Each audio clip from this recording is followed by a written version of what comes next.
अत्यंत सुंदर अशी दृश्य, कारण प्रकाश योजना सुद्धा तितकीच सुरेख अशी करण्यात आली आहे। त्यामुळे जसजसा काळोख पडत चाललाय तसतशी ही मिरवणूक अत्यंत देखणी दिसतेय।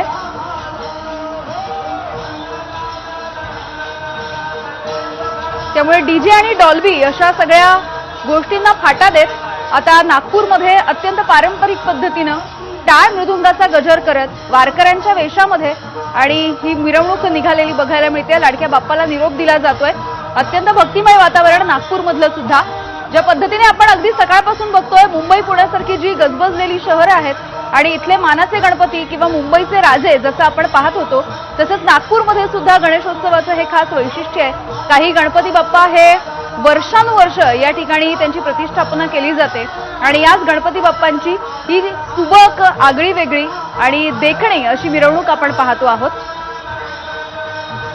अत्यंत विलोभनीय पद्धतीने ही मिरवणूक आणि अत्यंत शिस्तबद्ध पद्धतीने खरं तर ही मिरवणूक निघते। ज्या पद्धतीची शिस्त, ज्या पद्धतीचं दृश्य आपल्याला दरवर्षी वारीमध्ये अनुभवता येतं, तीच वारी आता आपल्याला यंदाच्या गणेशोत्सवामध्ये आणि या सोहळ्याच्या निमित्ताने, अनंत चतुर्दशीच्या निमित्ताने बाप्पाला निरोप देत असताना आपल्याला पाहायला मिळते आहे।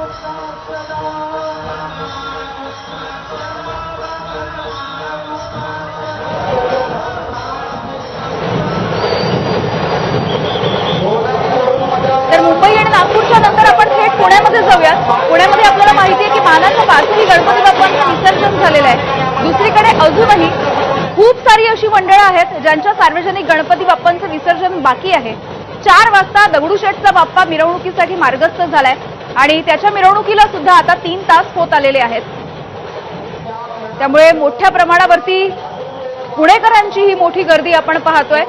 यंदा बऱ्याच अंशी डॉल्बी आणि डीजेला फाटा देत केवळ पारंपरिक ढोल ताशांच्या पथकांच्या या गजरामध्ये आपल्या लाडक्या बाप्पाला निरोप दिला जातोय।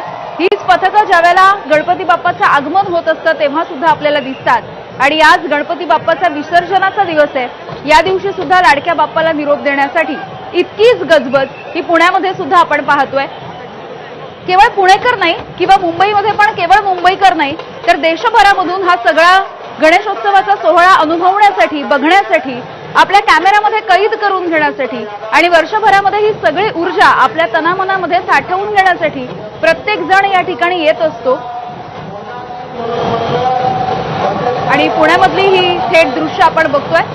दुसरीकडे मुंबईतली सुद्धा दृश्य आहेत। काही दृश्य आपण पाहतोय गिरगाव चौपाटीच्या परिसरातली ही दृश्य आहेत। हळूहळू सगळी जी मोठी मंडळं आहेत मुंबईतली, जी जुनी सार्वजनिक मंडळं आहेत, या मंडळांमधले गणपती बाप्पा गिरगाव चौपाटीवरती सध्या पोहोचतायत। गिरगाव चौपाटीवरती गेल्या महिनाभरापासून खरं तर विसर्जनाच्या या सगळ्या बाबींची तयारी केली जात होती। तर राज्यामधल्या 3 प्रमुख शहरांमधल्या गणपती बाप्पांच्या या गणेशोत्सवाचा उत्साह आणि विसर्जनाच्या मिरवणुका आपण एबीपी माझावरती बघतोय। एकीकडे मुंबईमधल्या या मिरवणुका अशा गणेश मूर्ती असतात, उंचच उंच अशा गणेश मूर्ती असतात। हे मुंबईमधल्या गणपती बाप्पांचं वैशिष्ट्य, मुंबईमधल्या गणेशोत्सवाचं वैशिष्ट्य।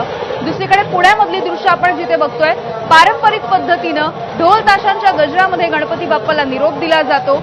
आणि तिसरीकडे आपण नागपूरमधली ही सध्याची लाईव्ह दृश्य बघतोय आणि यंदाच्या वेळेला गणपती बाप्पांना निरोप देत असताना थेट पंढरीची वारीच अवतरलेली आहे या विसर्जनाच्या मिरवणुकीमध्ये, अशी ही दृश्य आपण पाहतोय राज्यामधल्या वेगवेगळ्या महत्त्वाच्या शहरांमधली।